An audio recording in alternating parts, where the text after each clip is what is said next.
Hi everybody. So in this video I'm going to show you how we can problem solve with discrete random variables. And this is where we'll be applying everything we've covered in the last few videos in this playlist. So if at any point you're not sure, I'll leave a link to the playlist in the description below. And if you want to work along with me in this video, you can download a copy of a PDF from my website. Okay, so in this question, we're told that a discrete random variable x has this probability distribution, and the discrete random variable y is defined as a function of x. And we're given that the expected value of y is 5, and the variance of y is 10.4, and then to find the expected value of x. So because we're looking at the expected values, we can substitute each of these into this function. And we're told that this is 5, so all we need to do is take away 1 from both sides and then divide by 2. So the expected value of x will be 2. So that's part A. For part B, find the values of P, Q, and R. So it's important to realise here that we've been asked to find 3 different variables, which means we're going to need 3 different equations. Well, we can work out our first equation because we know the probabilities of this distribution will add to make 1. So if all of these add to make 1, we can add these two constants together and we get 0.5. So P plus Q plus R plus the half will equal 1. We'll move this to the right hand side. So we'll get our first equation. Our second equation we can get using the expected value of x. And we know that this is the sum of a product of x and its probability. So we'll have the 2, this expected value. The 0 times 0.3 is 0. This will just give us p. The 2 times 0.2 will give us 0.4. Then we'll get 3q plus 4r. We can move the 0.4 to the left-hand side, so we get our second equation. And for our third equation, we can use the variance. And we're given the variance of y, and I've written it in terms of x. This will be 2 squared, so this 2 here, square the 2, and we'll multiply that by the variance of x. And we're given this variance of y as 10.4. So we need to divide this variance of y by the 4, and this will give us the variance of x, which comes out as 2.6. So now we've got this variance, we know the equation for this in terms of x will be the expected value of x squared minus the expected value of x all squared. We have this value, we have this value. We can use these two to work out the expected value of x squared, and this will give us our third equation. So if we move this -4 to the left-hand side, we get the expected value of x squared as 6.6. So for equation 3, we can square each of these values of x. So we get x squared is going to be 0, 1, 4, 9, and 16. Then we can find a product of each of these, add them together, and we know this will be 6.6. So 0 times 0.3 is 0. We'll have 1 lot of p, 4 lots of 0.2, 9 lots of q, and 16 lots of r. And this will equal the 6.6. We'll move the 0.8 to the right hand side, and this will give us our third equation. Okay? So if I just highlight each of these equations, we can find the values of p, q, and r using the equation solver on our calculators. So if we choose home, we want equation, we want simultaneous equation with 3 unknowns, and then we'll enter each of these 3 equations. And we'll execute all of that. We get p is 1/10, q is 1/10, and r is 3/10. So I'll make a note of this in our table. Okay, so that's part B. For part C, Find the probability of x plus y being less than 5. So we need to work out the distribution table for y. So if we write y here, we'll double the x and then we'll add 1. So we'll get 1. We'll do the same here. We'll get 3 for y.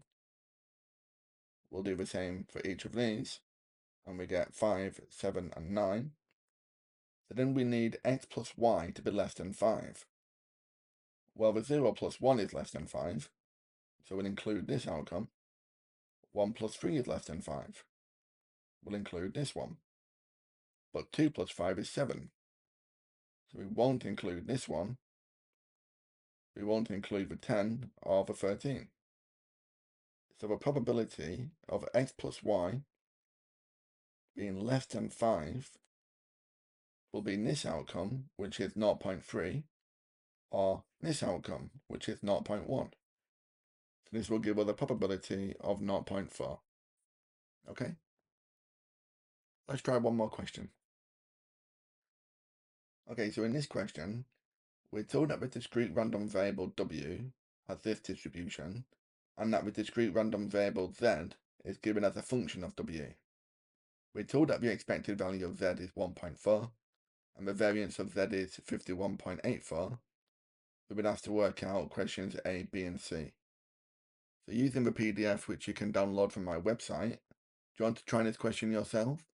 You can pause the video, and when you come back, we'll go through the work solution. Okay, so welcome back.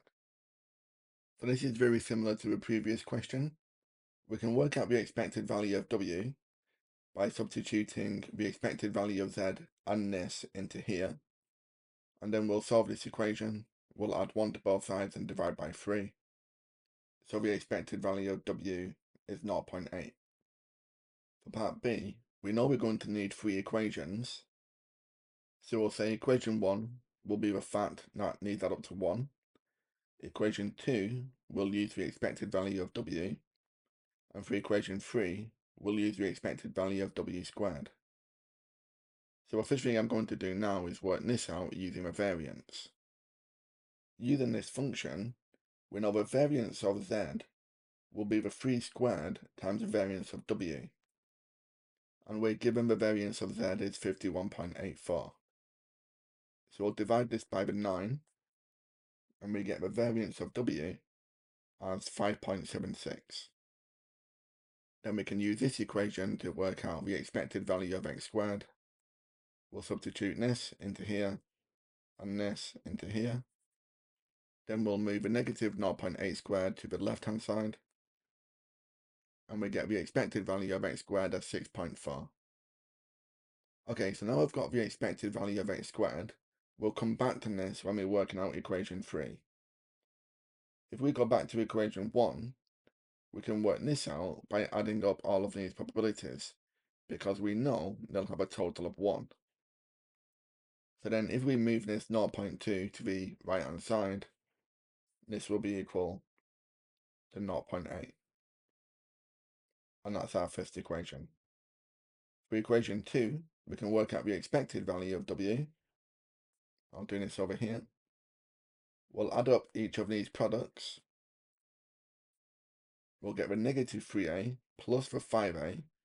This will give us 2a, minus the b plus the c, plus the 2 lots of 0.2. And then we know the expected value is 0.8. We'll move the 0.4 to the left-hand side, and then we get our second equation. Okay, so if we go back to the expected value of w squared, for equation 3, we'll have w squared. Square the negative 3 will get 9. Square the negative 1 will get 1. This will be 1, 4, and 25. And then we need to work out the product of 9 and a, 1 and b, and each of these.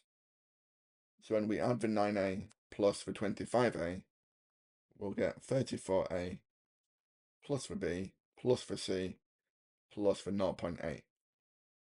And this will give us the 6.4 here.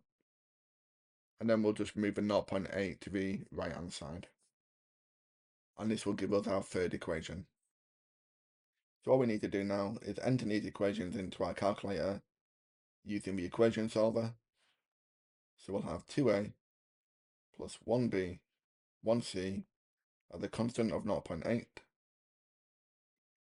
For equation 2, 2a minus b plus c at the constant of 0.4. And then for equation 3, 34a, 1b, 1c, and a constant of 5.6.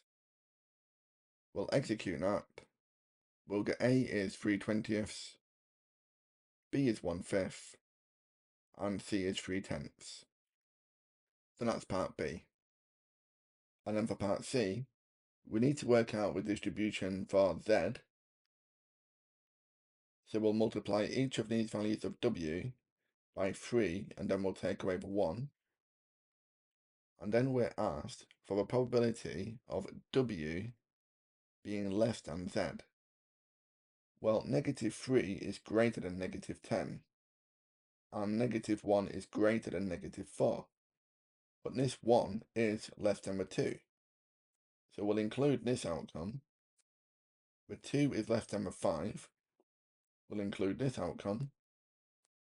And the 5 is less than 14. So we'll include this one.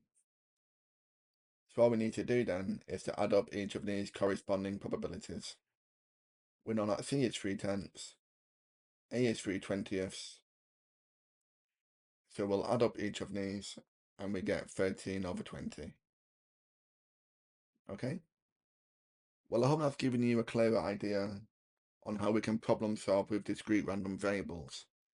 If you did find that helpful, please like and subscribe, and you can download the full lesson and the PDF to this video from my website, mrmathematics.com. I'll leave a link in the description below.